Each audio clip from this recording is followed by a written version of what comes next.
industrial pollution and environmental degradation. First is air pollution.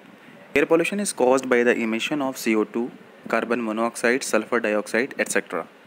Chimneys of the industries produce heat, leading to global warming and greenhouse effect. So जो धुएँ निकलते हैं chimney से, industries से, वो हमारे environment को इफ़ेक्ट करते हैं, जिससे ग्रीन हाउस इफ़ेक्ट होता है.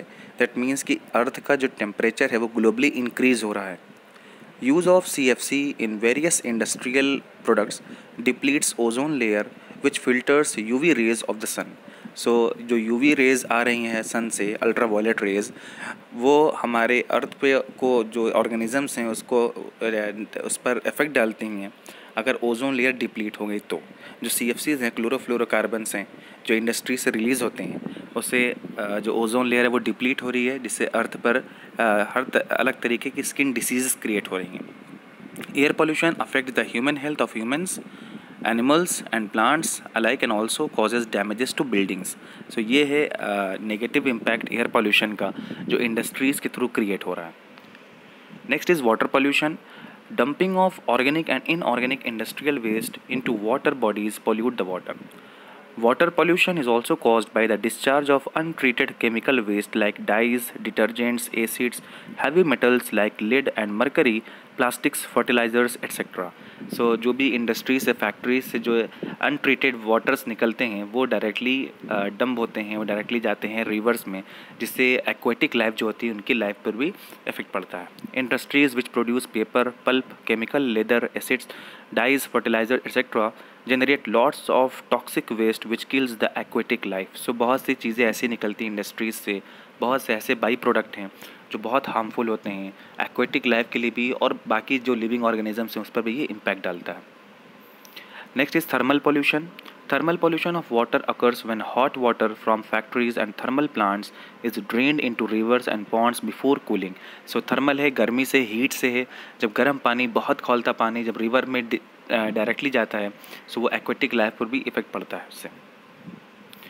Last is the noise pollution. High intensity sound generated by running machines, siren, drilling fans, etc. leads to noise pollution. It causes irritation, hearing impairment, heart attack, etc. among the nearby people.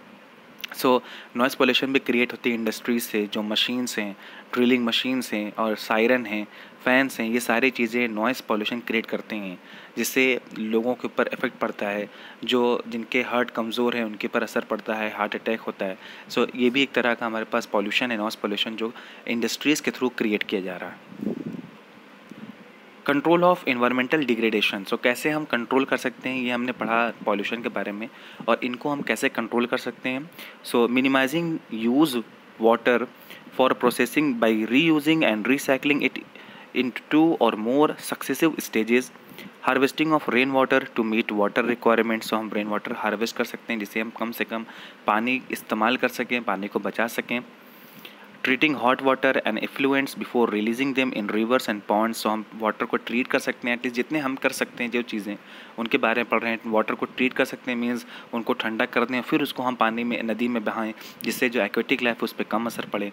Treatment of industrial effluents can be done in 3 phases. सो हम जो industrial effluents है, जो by products हैं, उनको हम 3 तरीके से बचा सकते हैं, रीड कर सकते हैं. वो है प्राइमरी ट्रीटमेंट. प्राइमरी ट्रीटमेंट क्या होता है? By mechanical means.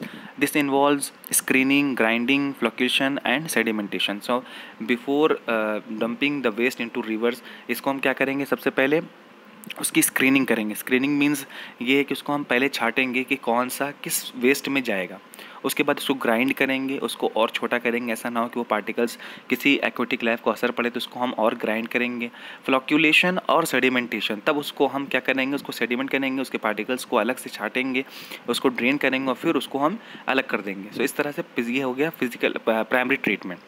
Secondary treatment क्या है? By biological process. And the third is tertiary treatment, that is by biological, chemical and physical process. This involves recycling of waste water. Noise absorbing material may be used. So noise absorbing material लगा सकते हैं, जैसे industries के आसपास हम greenery लगा दें, पेड़ पौधे लगा दें, जिससे नॉइज़ पोल्यूशन थोड़ी बहुत कंट्रोल हो सके. Last is the NTPC, that is national thermal power corporation limited. What it is?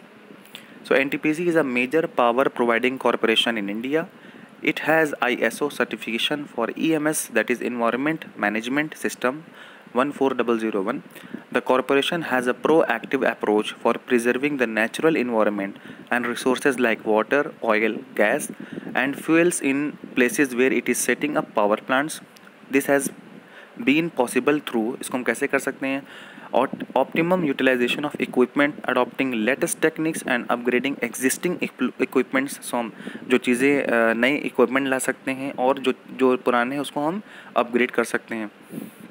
Minimizing waste generation by maximizing ash utilization, providing green belts for for nurturing ecological balance and addressing the question of special purpose vehicles for afforestation, reducing environmental pollution through ash pond management, ash water recycling system, and liquid waste management. That is, last is the ecological monitoring, reviews and online database management for all its power station. So इस तरह से हम NTPC के through अपने environment को हम और बचा सकते हैं. जो चीज़ें डिग्रेड हो रही हैं, ख़राब हो रही हैं, इंडस्ट्रीज़ के थ्रू हमें एक तरफ अपने आप को डेवलप भी करना है और दूसरी तरफ अपने एक इन्वायरमेंट को बचाना भी है. सो एक ही तरफ ना भागें, सिर्फ हम डेवलपमेंट की तरफ ना जाएं जिससे हमारी जो भी एक्वेटिक लाइफ और बाकी जो लिविंग ऑर्गेनिजम्स हैं उनकी लाइफ पर असर ना पड़े इसका. सो हमें डेवलप भी करना अपने आप को और अपने आप को बचाना भी है. सो हम ये तरीका अपनाएंगे जिससे हम डेवलप भी हो सकें और हम बाकी डिग्रेडेशन, इन्वायरमेंटल पॉल्यूशन से हम बच भी सकें. So this was the chapter. All of you read through the book also. Next we will discuss question answer in the another class. Thank you so much.